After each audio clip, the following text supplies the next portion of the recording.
Semua orang yang menerima panggilan ini mendapat peringatan yang sama. Dan anehnya, tidak satu pun dari mereka yang masih bisa ditemukan. Anas adalah seorang mahasiswa semester akhir yang tinggal sendirian di sebuah rumah kos tua yang sudah berdiri sejak puluhan tahun lalu.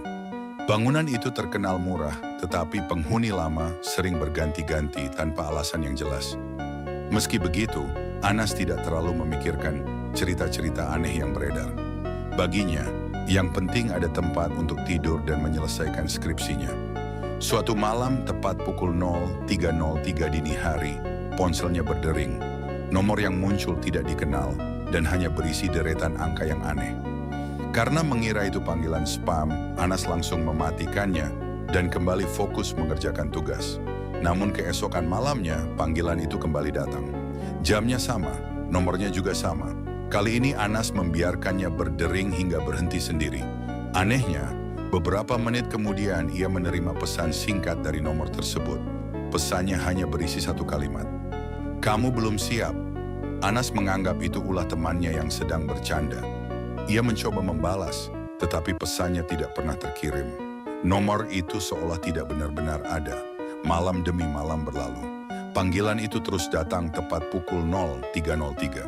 Kadang setelah panggilan berakhir, muncul pesan-pesan aneh seperti "jangan buka lemari", "jangan lihat jendela", atau "jangan matikan lampu malam ini".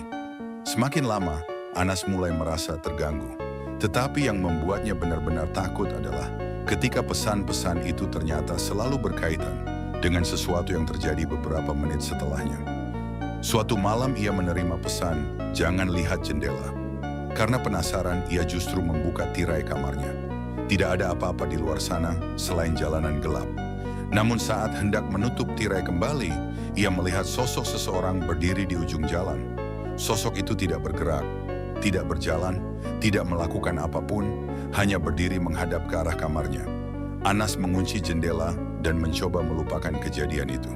Namun ketika ia melihat keluar lagi beberapa menit kemudian, sosok tersebut sudah menghilang. Malam berikutnya, pesan yang diterima berbunyi, "Jangan buka lemari". Anas menertawakan pesan itu. Ia berjalan ke arah lemari dan membukanya dengan kasar. Tidak ada apapun di dalamnya selain pakaian dan beberapa kardus lama. Namun ketika ia hendak menutup pintu lemari, ia menyadari ada sesuatu yang tertulis di bagian dalam pintu. Tulisan itu terlihat seperti goresan kuku. "Aku sudah menunggu". Sejak saat itu, tidur Anas menjadi tidak tenang. Ia sering terbangun karena mendengar suara langkah kaki di lorong kos, meskipun tidak ada penghuni lain di lantainya. Kadang ia juga mendengar suara ketukan pelan dari dalam lemari. Ketuk, ketuk, ketuk. 3 kali, selalu 3 kali. Dan selalu berhenti ketika ia mendekat. Karena tidak tahan lagi, Anas memutuskan bertanya kepada penjaga kos yang sudah tinggal di sana sejak lama. Awalnya pria tua itu menolak berbicara. Namun setelah terus didesak, ia akhirnya mengungkapkan sesuatu yang membuat bulu kuduk Anas berdiri. Menurut cerita lama, beberapa tahun lalu, ada seorang penghuni yang menghilang secara misterius dari kamar yang sekarang ditempati Anas. Tidak ada tanda-tanda perlawanan, tidak ada barang yang hilang. Orang itu seperti lenyap begitu saja. Yang lebih aneh, sebelum menghilang, ia sering mengeluh mendapat telepon misterius setiap pukul 03.03 dini hari. Malam itu juga, Anas mencoba mencari informasi lebih lanjut. Ia menemukan sebuah forum lama di internet yang membahas kejadian serupa. Ternyata bukan hanya satu orang yang mengalami hal tersebut. Ada banyak. Semuanya menerima panggilan yang sama. Semuanya mendapat pesan-pesan peringatan. Dan sebagian besar dari mereka menghilang tanpa jejak. Saat membaca salah satu unggahan terakhir korban, darah Anas seakan berhenti mengalir. Korban itu menulis, "Kalau kalian menerima telepon itu, jangan pernah angkat setelah panggilan ke-13. Anas langsung menghitung. Malam ini adalah panggilan ke-13. Jam menunjukkan pukul 03.02. 1 menit kemudian, ponselnya mulai bergetar. Nomor yang sama muncul di layar. Tangan Anas gemetar. Ia tahu seharusnya tidak mengangkatnya.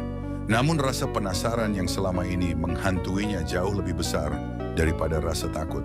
Ia menekan tombol jawab. Tidak ada suara, hanya keheningan.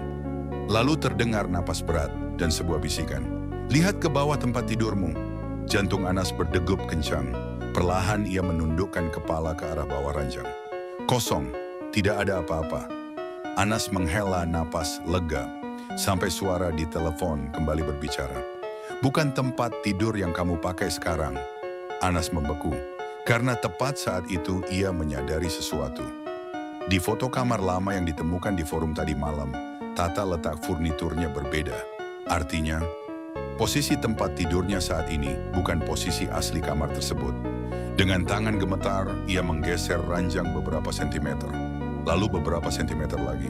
Sampai akhirnya ia melihat sebuah pintu kayu kecil tersembunyi di lantai yang selama ini tertutup oleh tempat tidurnya. Dan sebelum Anas sempat menyentuh gagangnya, terdengar suara seseorang mengetuk dari balik pintu itu. Ketuk, ketuk, ketuk. Lalu ponselnya mengeluarkan suara notifikasi baru. Satu pesan masuk dari nomor misterius tersebut. Anas membukanya. Isi pesannya hanya satu kalimat. Jangan biarkan dia keluar. Dan tepat saat Anas membaca kalimat itu, lanjut part 2.